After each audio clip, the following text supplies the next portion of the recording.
भगवान ने हमको बहुत कुछ दिया, क्या उन्होंने देने से पहले पूछा था कि तू इसका कहाँ उपयोग करेगा, तू इसका कहाँ यूज़ करेगा?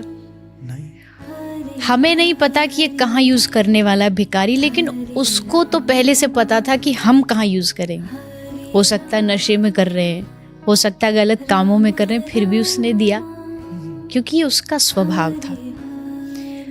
आगे वाला व्यक्ति क्या करता है ये उसका स्वभाव है, पर आपका स्वभाव होना चाहिए मदद करना। ये मेरी सोच है, मेरा काम है, मुझे भगवान ने दुनिया में भेजा है तो मैं तो मदद करूं।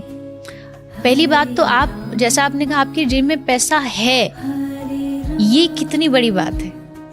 भगवान ने आपको इतना कैपेबल बना दिया कि आप दे पा रहे हो, जबकि देनहार कोई और है। जो भेजत है दिन रैन, लोग भरम हम पर करें, जाते नीचे नैन। एक दोहा है, शायद कबीर जी का या किसी और का, उसमें यही लिखा है कि देनहार दे कोई और रहा है। आपके जेब में भी पैसा उड़ के नहीं आया, क्योंकि जब दुनिया में आए थे तो एक जोड़ी कपड़ा भी नहीं था। इसका मतलब हम भी खाली हाथ ही आए थे, उसके बाद दिया तो उसने दिया। आप दे पा रहे हो, आप माध्यम हो, और भगवान ने आपको माध्यम बनाया, ये बहुत बड़ी बात है। तो मुझे नहीं लगता कि आपको ज़्यादा सोचने की ज़रूरत है कि आगे वाला क्या कर रहा है। आगे वाले के कर्म आगे वाले के पास हैं, आप अपने कर्म से मत छू, आप अपनी अच्छाई से मत छू। आपका स्वभाव, एक साधु थे, वो नदी में जाते नहाने के लिए, सूर्य भगवान को अर्घ देने के लिए वो जैसे हाथ में पानी लेते ना, एक बिच्छू आके उनको काट लेता, काटता तो एकदम से उसको नीचे गिरते, फिर उसको उठाते कि ये मर ना जाए, उसको लेकर के बाहर लाने लगे, वो फिर काट देता, बार बार वो काटता रहा, वो उसको बचाते रहे। एक किनारे पर आदमी खड़ा था, उसने साधु से पूछा, बाबा ये बार बार आपको काट रहा है, आप फिर भी इसको बचा रहे हो? तो बाबा ने हंस के उत्तर दिया, इसका स्वभाव है काटना, ये अपना स्वभाव नहीं काट छोड़ रहा, मेरा स्वभाव है बचाना, तो मैं अपना स्वभाव क्यों छोड़ूं?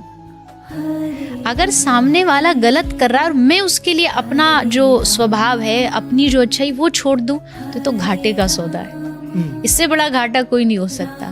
मैं अपनी अच्छाई बरकरार रखूं, उससे वो लाभ भी ले रहा है तो वो उसकी मर्जी है। श्रद्धेय अभी वर्तमान में पूज्य पाठ श्री प्रेमानंद बाबा जी महाराज, उनकी एक बहुत अच्छी लाइन मैंने सुनी है। बाबा ने कहा कि लोग, कोई पूछ रहा था कि बाबा लोग हमारी अच्छाई का फ़ायदा उठा लेते हैं, तो बाबा ने हंस के कहा कि ये तो तुम्हारे लिए बड़ी अच्छी बात है कि लोग तुम्हारा फ़ायदा उठा पा रहे हैं। तुमको भगवान ने इतना बनाया कि तुम किसी के लिए फ़ायदे के लिए काम आ रहे हो, इसमें नेगेटिव क्या है? ये तो तुम्हारे लिए पॉजिटिव ही हुआ ना। बहुत सुंदर कि लोग हमारी अच्छाई का फायदा, अरे तुम फायदा उठाने दो, तुम किसी के लिए फायदेमंद हो, तुमको ये सोच के नाचना चाहिए।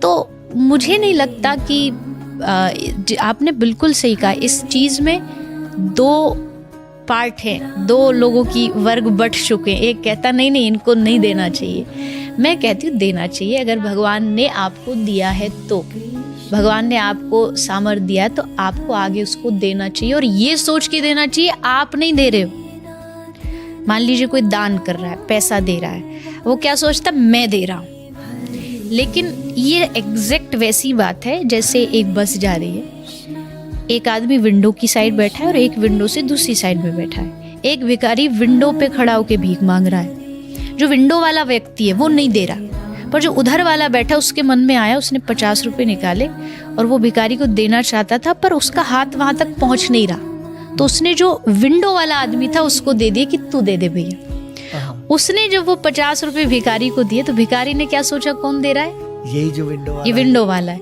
और वो दुआ किसको दे रहा है? भगवान आपको दुआ है, भगवान आपने बड़ा अच्छा किया, भला किया। पर देने वाला विंडो वाला नहीं है, विंडो वाला बस पास कर रहा है, देने वाला कोई और है। ठीक ऐसे ही आप जो दे रहे हो वो बस आप पास कर रहे हो। भगवान सीधा नहीं दे सकते थे, इसलिए उन्होंने आपका हाथ आगे बढ़वा दिया, क्योंकि उनका हाथ यहाँ तक पहुंच नहीं रहा। उन्होंने मनुष्य बनाया और कहा तू मदद कर। मदद वो कर रहा है, पर माध्यम आपको बना के कर रहा है, और जो सामने वाला वो सोचता आपने दिया, हमने नहीं दिया। हमारे पास होता तो जब दुनिया में जन्म लिया तो गठरी में साथ बांध के लाते। हमारा नहीं है वो किसी और का है। किसी और तक पहुंचाने का काम, जिम्मेदारी आपको भगवान ने दी है, उसको निभाइए। इसमें बिल्कुल भी संकोच नहीं करना चाहिए। अगर आगे चल के वो गलत करता है, हाँ एग्जैक्ट अगर आपको कहीं पता हो, जैसे कहीं आप मान लीजिए दान दे रहे हैं स्पेसिफिक कोई जगह और आपको पता है कि ये गलत यूज होगा, जैसे गाय के लिए दान मांग रहे हैं पर वो कहीं गलत हो रहा है, वहां से आप बच सकते हैं। लेकिन जो आम जो भिखारी है, जिनके बारे में आपको बैकग्राउंड नहीं पता कि भाई ये क्या करेगा क्या नहीं करेगा, वहां फिर आपको देना चाहिए। फिर आगे के कर्म उसके अपने। बिल्कुल बिल्कुल एकदम सही बात कही आपने।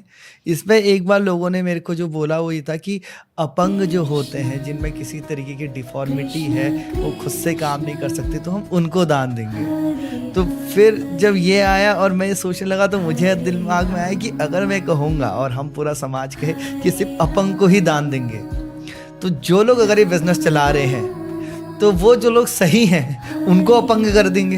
अब मुझे किसी को अपंग करवाने का भी पाप लग रहा है, तो नहीं, ऐसा मेरे हिसाब से तो ठीक नहीं है। देखो, ज़रूरतमंद होना चाहिए कोई, और हाथ फैलाना किसको अच्छा लगता है? कोई बिरला ही होगा कोई जो जिसको आदत हो कि मुझे तो मांगना है, वरना अपना घर परिवार छोड़ के धूप में ताप में अगर कोई ट्रैफिक लाइट पे बैठा, मंदिर के बाहर बैठा है, तो स्वाभाविक है कि कुछ मजबूरी हो। हमारे मन में उसके लिए दया होनी चाहिए।